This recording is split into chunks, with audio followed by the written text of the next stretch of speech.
Hey guys, I'm Abhay, and in this video I'll be breaking down a commercial Flutter and Firebase Android app. So let's get right into it.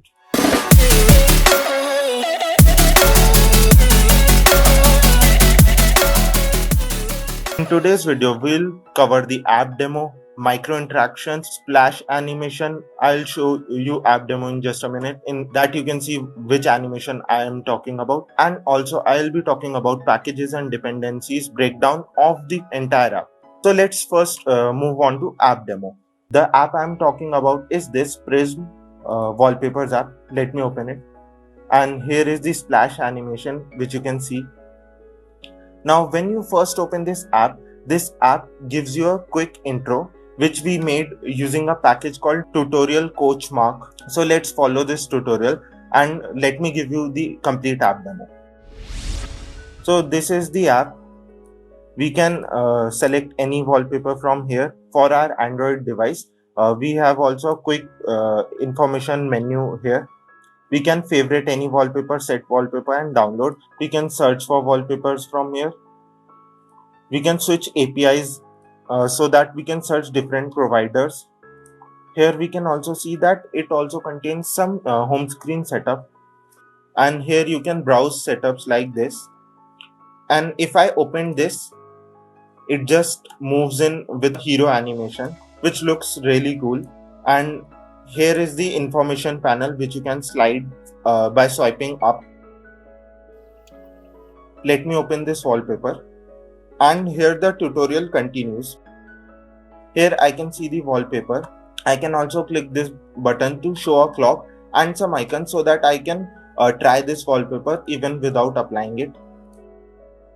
We also have a community tab where anyone can upload photos. Let's take this one.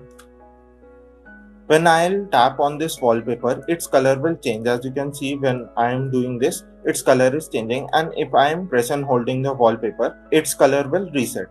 This is one feature we implemented in this app so that we can create multiple variants of any wallpaper we have. We can also check out the user who posted these wallpapers, and we can also see more walls from them.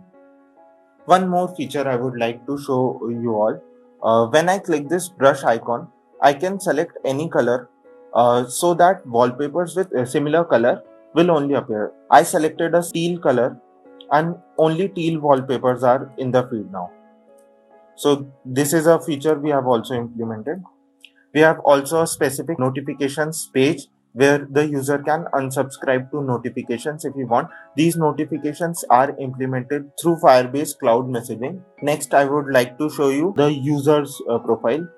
As you can see, I am signed in with a premium account as noted by this badge over my profile. I have not favorited any wallpaper yet, and also I haven't posted any wallpaper from this account. Here are some settings which I can also see, like if I wanted to see my downloads. We have also implemented this theme picker.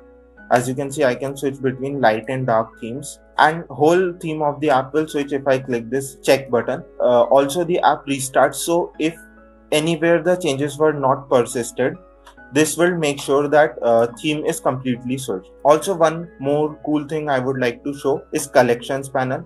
Here you can see a gradient loading animation, which we have also implemented throughout the app. I will talk about this in another video in this series. So make sure you are subscribed to the channel, and also please ring that notifications bell. So that's it for the demo of the app. Now let's talk about micro interactions.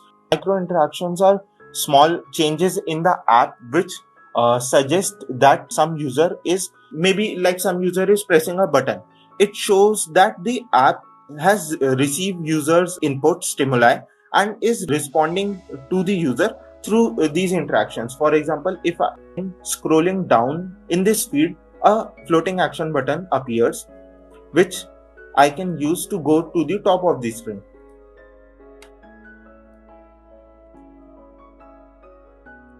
And when I scroll up, it disappears and the navbar reappears.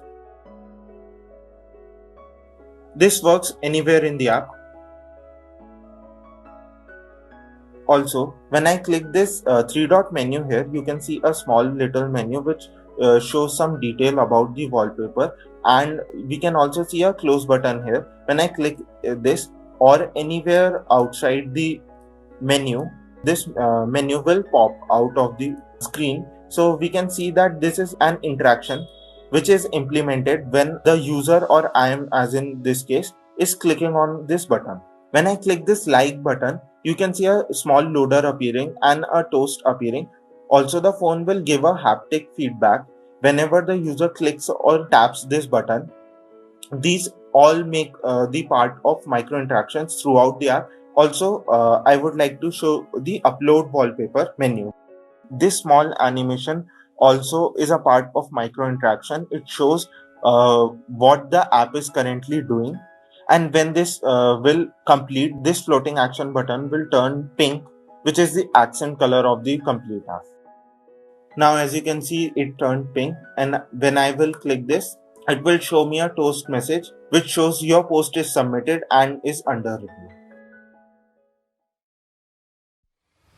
Now let me switch to the code of this app so I can show you the dependencies of this.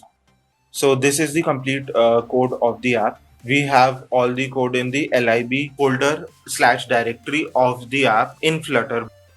As you can see, we have multiple folders: analytics, auth, data, globals, payments, routes, themes, UI.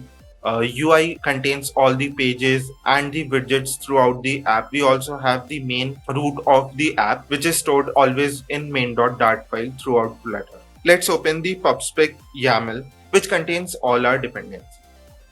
So this app consists of a huge list of dependencies, and that's why the size of app is roughly around 13 MB. So let's discuss each of the dependencies. First one here is share. This share package is used so that we can show users this share prompt. Also, we have used URL launcher, which helps us in opening different links throughout the app. As in settings menu, when someone clicks any of these API, respected websites of these APIs will open in Chrome. So for this functionality, we used URL launcher. Also, we used Cloud Firestore to store multiple data about our app, like wallpapers, favorites, etc. I'll talk about all the Firebase core functionality in the future video, so stay tuned for that. Now you have already seen the splash screen of the app. It is implemented through this Flare splash screen package with a tool known as Rive. I'll talk about this splash screen in a minute. Let's move on through our dependencies, and the next one is provider, which we used to manage state of our app. For example, if I reload this part of the app only refreshes, while other parts, like if I'm on collection screen and I switch back to wallpaper screen, it doesn't get reloaded. If I haven't used provider, then it may have reloaded itself, which can cause high use of data or maybe broken UX. We have also used Flutter SVG to show these SVG images. We have also used a palette generator package so that we can show palettes of different wallpapers. We can also copy color codes of these wallpaper by holding them, and we can also click these colors.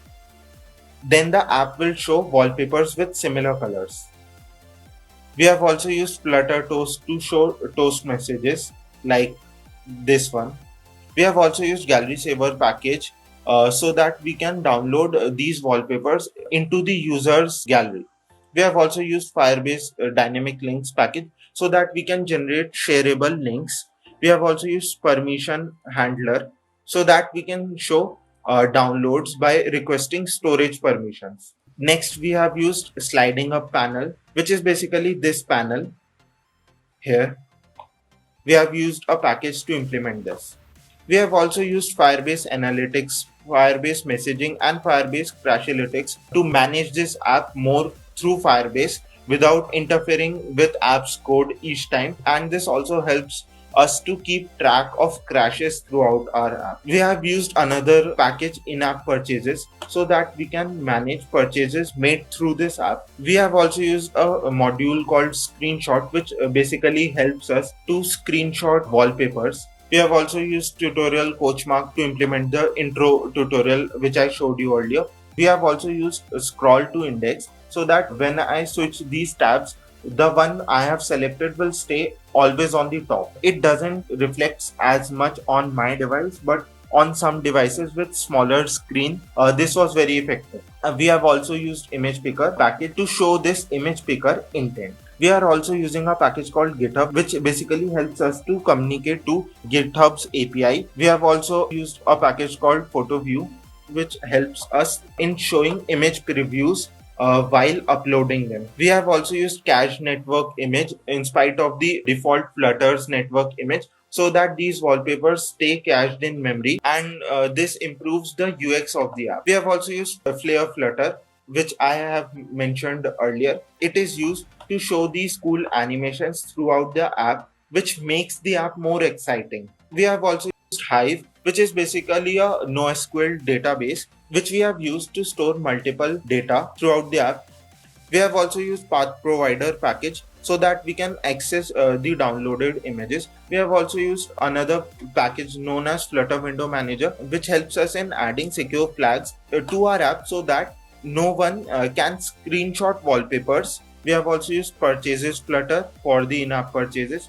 We have also used Firebase Remote Config to change the data of app without even changing the code. We also have a package called Data Connection Checker, which helps us identifying if the internet of the user is not working properly. We have also used this carousel slider package to implement this slider.